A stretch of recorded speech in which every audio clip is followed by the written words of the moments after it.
Raising good kids, emotionally, mentally healthy and stable, kids that give you nachas, was never in history something you could take for granted.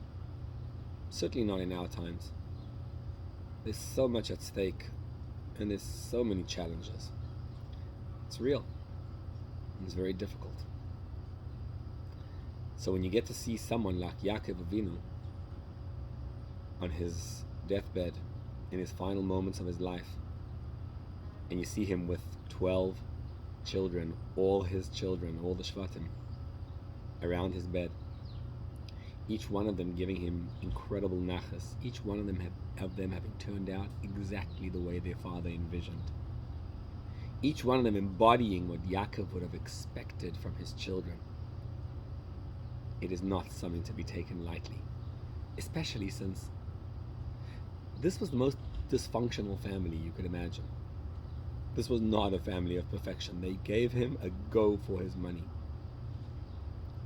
Any tips to learn from Yaakov? Because let's face it, to be able to end up with that, a full deck of cards, is an unreal feat to accomplish. There's some incredible tips we can learn from Yakov Avinu.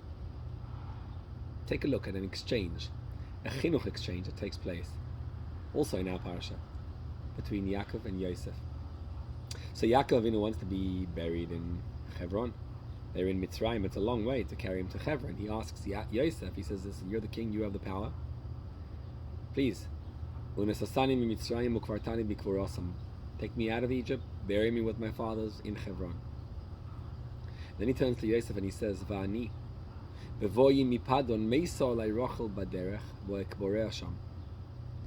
says, when I was traveling from Padan, your mother Rachel died on me. And I buried her in the middle of the way in Beis. Why is Yaakov telling Yosef this now? When we read the story, it looks very simple. Yaakov is afraid that Yosef will, God forbid, take revenge on him. So, you didn't bury my mother in Beis, which is much closer to Hebron. You expect me to carry you all the way to Hebron, such a long journey, when you couldn't bury mommy there? That seems vindictive, but never could we say that Yaakov would have suspected Yosef of revenge. If he would have left some kind of tzavah, some kind of explanation to Yosef what to do with his brothers. His brothers sold him. Not more reason to take revenge there. Yaakov had zero suspicion of Yosef, of being vindictive. Absolutely not. So why is Yaakov telling Yosef, don't bury me in Hebron?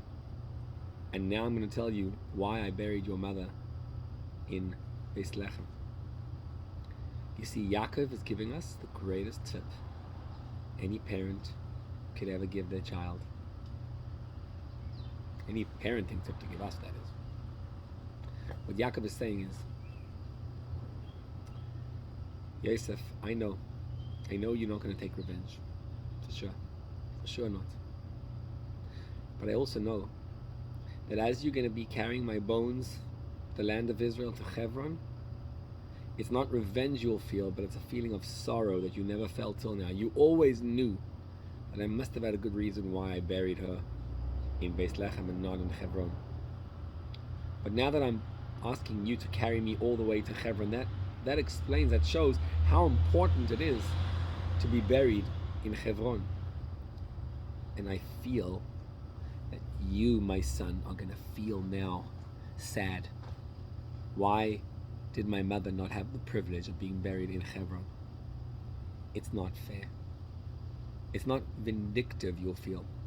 It's just sad.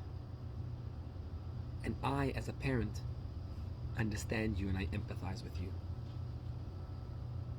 And I'll explain to you why I did it, he says. The reason is because your mother was the kind of person who does everything for her children. It was important for her to be buried in the middle of the journey, because one day her children are going to come by there and they're going to cry on their way down to Bavel, and they're going to pass by her grave. She's buried in that path where they're going to pass by. So he gave him a reason why his mother's buried there. And me, I need to be buried in the place the holy people are. I'm not like your mom. I don't have as much sacrifice as your mother does. She's absolutely incredible. I knew who she was. I knew she wanted to be buried there. What's fascinating about this exchange is that here's a father who empathizes with his child. He's dying. This is the moment. And he should be thinking about his own self, where I want to be buried. Instead, what's Yakov thinking about? How's my son going to view this? I know he's still going to listen to me. For sure he's going to bury me where I want to. There's no question about that. But my son will feel sad. And I don't want him to feel sad. That's the parenting tip. That's how you get good kids. You get down to the level of each child. You understand them. You empathize. You live with them. You feel what they are going through.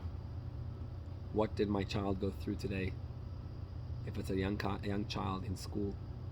If it's an older child, same thing applies. How's she handling her kids? And a good parent knows what's going on with each one of their children, empathizes and feels their kids.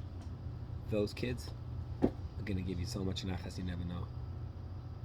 When a parent empathizes, knows, feels what's going on, and is not into their own self all the time, thinking about the child, those are the best kids you could ever produce, with the most incredible nachas ever.